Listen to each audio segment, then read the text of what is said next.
When I was first thinking about buying a Tesla, I had a couple of very distinct concerns. One concern was, where am I going to charge? Well, I fixed that by installing my own Tesla Level 2 charger here. And that means that every day I wake up with 80%. Unless I'm going further, then I'll charge it higher. And as a self-proclaimed car nut, one of the things that I really want with all of my cars is to be able to customize it to my choice. And I honestly thought, and I had read in a number of places, you can't buy parts, there's nothing available for these cars. And oh my goodness, was I wrong. So far, I've installed an upgraded yoke steering wheel, floor mats, a suede dash. I've tinted all the windows. I've got my headliner to protect my bald head from the heat, EV Annex wheels, and a hand show rear carbon spoiler. Today, we're installing more carbon, or in this case, carbon look. Let me show you what I've got. Today's video sponsor, EVBase, sent me some carbon look parts for the front of the car. And I think that they're gonna match up really nicely with our rear spoiler. We got a carbon printed front lip. Now this is just the middle piece. We're gonna have two side pieces to attach to it. One concern that I had before installing this was how low the front end of these cars are and whether or not I'm gonna be able to get in and out of my driveway without the front lip scraping, which it looks like we're gonna be okay. Judah's gonna pull out to the curb here. Let's see what we can see. It's gonna roll down without running me over. And right in the crack, you'll stop, bud? Keep coming, keep coming. Right there. All right, you can see our clearance. I'm gonna give her the hand test. Got a fair amount of room there. It's much lower all the way back at the wheel. We got 4 fingers with a gap in between. But as you can see, there's plenty of room here. All right, right there, keep coming, keep coming. Right when the tires hit, stop, yep. Okay, there's definitely less clearance now. All the way there, there's barely 2 fingers gap stacked on top of each other. So certainly if the car was any lower coming in straight, that would be a problem. Let's get our new splitter on, see what kind of room we have. All right, so before we actually start sticking this guy on here, I wanna do a little bit of prep on the car to make sure that our tape is gonna have the best possible adhesion. So I was using the centerpiece to kind of look and see where we're gonna line up. We're gonna be lining the center up here with the center of our grill, and that tape that's already on here sits back pretty far onto this plastic here for the grill space. So what I'm gonna use, before I use the adhesion promoters, I'm gonna use a little rubbing alcohol to make sure that any oils or anything that might be there can come off. Now, obviously, I've got the car up at head height because I have a lift.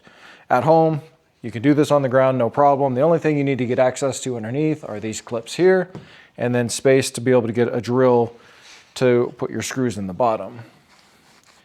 So we're just gonna start by promoting a good bond by making sure that any oils that might be on this plastic or any waxes or anything that would keep it from sticking is off of there. All right, we're prepping the underside here, and one thing that I'm noticing is once we get this up here, we've got our 5 clips down the middle that hold this lower splash panel, but there's a 6th one right here that's gonna get hidden underneath this clip. Now the reality is you're not gonna need to pull this lower splash panel off all that often, but there are going to be points where it needs to come off, and one specific was when I did my radiator service or my radiator cleaning. I pulled this off and I went a little too far. I pulled the bumper and everything else more so that you could see what it looks like. But if you have any work done to the front of the car, maybe your AC system or your radiator cleaning or something of that nature, this is gonna have to be removed from the car to make that possible because it attaches both to the bottom and to the bumper, locking those two together. So that's one installation note that you're gonna wanna bear in mind for later if you throw this on there. Now, I just cleaned my radiator less than 9,000 miles ago, so I'm probably gonna be able to go another 30 or 40 before I address it again. For me, shouldn't be a problem, unless the AC or something like that goes out. It's been known to happen, cars are cars. For now, we'll just have to cover up that pin and not worry about it. All right, let's get these clips out. I don't recall if I wound up replacing these when I was doing the radiator or not. These appear to be just really large Christmas tree clips. I'd have to go back and watch that video, which if you've ever thought about cleaning your radiator, it's a good one. Alrighty, with the car prepped, we have to get this guy all assembled. We've got these little coarse thread plastic screws to screw this guy together. I am noticing that this tape goes underneath. So what I'm gonna do is peel this back before I put it in there, just a little bit, and then we'll line these up inside. You can see that these line up there, and then one screw will come in from the bottom. And if you're not good with a drill, I put these in by hand because they're very short, and they're just going into plastic. So it's not going to take very much. Just like that. As I was looking at our tape lines, this line of tape here on the top of this left passenger side spat, it's not going to actually connect to anything being up here because it doesn't sit on a ledge there. So I'm not even going to peel this section. I'm not sure if maybe they got it wrong and they were supposed to put the tape on there, but I don't know that it's contacting right here either. Like, it doesn't seem like it's going to touch right there. It's pushing back on this lip. Before we peel our tape, we're going to use our adhesion promoter. I'm going to use one on each side and then one across the bottom.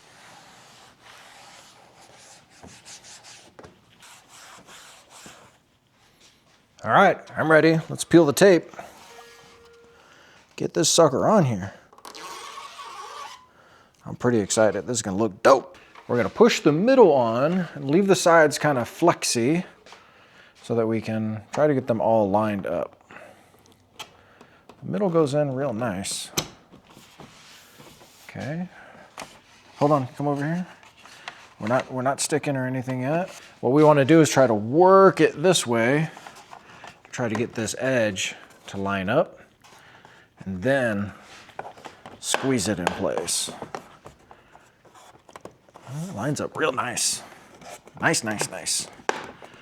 You feel it trying to grip in there. Pull all the way to the edge. Bingo. I mean, it looks aggressive. It looks aggressive for sure. Now, down underneath, there are these two holes here so that you could put screws in, but I did not get screws for those holes in my kit. And it looks like we're not exactly sticking right here. There's some interesting flex going on. So I definitely want something here. So in our box of hardware, we've got these push rivets with screw heads that need to go in here to our old spots. You just push those in. Technically, they are threaded so that you could get them out. I find with these type of little rivets that never happens. You kind of have to pull them back out. And then we had one extra screw for the bottom, even though there are 4 holes. So what I did was I pre-drilled a spot here, and I'm just installing my own hardware that I have. Some little panhead coarse screws that have a dark head. That's gonna hold the corners really nice and tight. So let's talk fitment. Now, because I have the car up in the air, I have a little bit different perspective. So let me show you around under here. You can see that like this edge here, there's tape, but clearly tape's not touching, that it doesn't quite line up there. And then on the corners, I don't know if it's the mold or my car, but the bottom corners don't touch, so the tape's not sticking there either. I'm glad that I put the 2 screws in because that's gonna keep this really solid. It's yet to be seen how well these edges are gonna hold, and we know there's nothing actually contacting right there. All the way across the rest of the way, I think we're pretty solid. I have the same gap on this side and down over here in the corner. A couple more fitment points that I noticed as the car was coming down. The way that this little spat here intersects, I mean, it's kind of off. I would have preferred that it filled this gap in a proper fashion right here. And then I also noticed that because there's nothing actually holding this spot in, that you've got this rock here, and that rock translates out because there's nothing attached right here either. There There could be some tape in this location, but even that, it'd be so minor. I'm not sure how much it would hold. So yeah, I don't know. This side is worse. You can see it's trying to adhere down in here, but there's some flex in how it's attached to the car.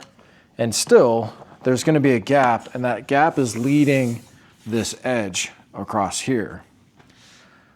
Those are my fitment issues. Now let's get it back on the ground. All right, here's gonna be our backing out of the driveway test. I don't see really any difference in clearance because the front there at the tire is still lower than this is. So regardless of which direction we go in or out of the driveway, it looks like we've maintained our clearance. And right there, we've got, again, just as much clearance going the other direction.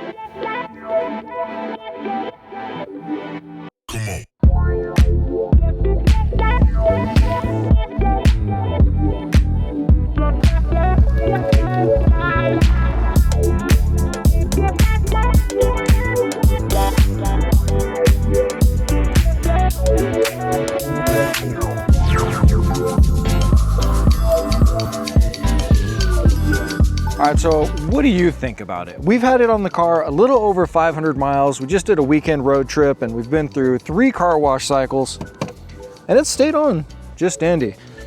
The little gaps on the side, they're barely noticeable now that it's on the car and we're getting used to it.